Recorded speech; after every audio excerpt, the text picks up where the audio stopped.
Barack Obama was looking for a knockout punch in Pennsylvania. Not only did he not get the knockout punch, but Hillary Clinton will argue she revived her campaign and she turned momentum around. The statements by the Reverend Jeremiah Wright will all be regenerated again this weekend because Reverend Wright, Barack Obama's pastor, has given an interview with Bill Moyers that'll play on many of the public channels. If you could pick the person to interview and the weekend to interview that person, Chris Wallace, would it be Barack Obama this Sunday? Life is good. Thanks to that countdown clock of yours. Chris Wallace, welcome to Brian the Judge. I mean, man, when I heard this yesterday, my heart leapt for you as a friend and professional colleague. This is just the perfect storm for you with your reputation and skills as an interviewer, and with him perhaps at the biggest crisis of his campaign. Well, as I said to you when you made similar comments on Fox and Friends, thanks for lowering the pressure on me for this interview. Look, it's an interesting time. I agree with you that Obama's got some problems right now. I think he's still the front runner for the Democratic nomination. He leads in the popular vote. He leads in the delegates.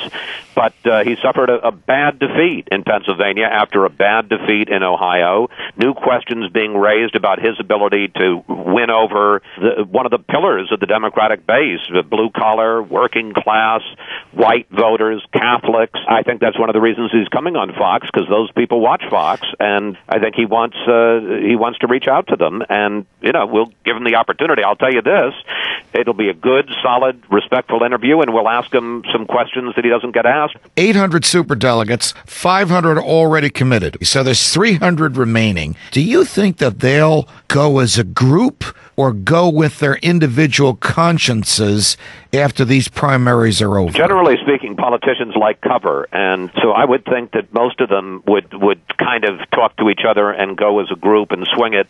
Also, it helps if they swing it more decisively one way or another. I'm not saying that they literally will all announce at the same time, but I would expect most of them to get off the fence and go in the same direction. And look, I think at this point, Obama has an advantage because he is leading in the popular vote, and he is leading among delegates. I mean, he's still leading by 500,000 popular votes and about 130, 40. I think Obama probably, but still by the end of June, he will have most of the delegates and most of the popular vote.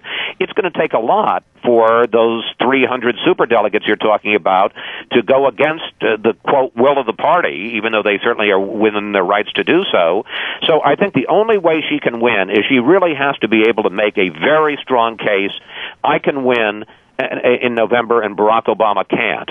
She was helped in making that argument. The case was strengthened by what happened in Pennsylvania. Right. He needs to reverse that momentum, pull off some victories of his own in North Carolina, in Oregon, perhaps in Indiana, and say, it isn't so clear-cut that she would be a stronger Democratic candidate than me. For a while, I was joining the chorus of those who criticized George Stephanopoulos and Charlie Gibson for the first 45 minutes of their questions in the Philadelphia debate between Hillary and Barack. And I thought the questions were not nearly as good or sharp as directed as the ones you and Brett and our team ask. And then I read... We asked the Democrats because they boycott us. Right.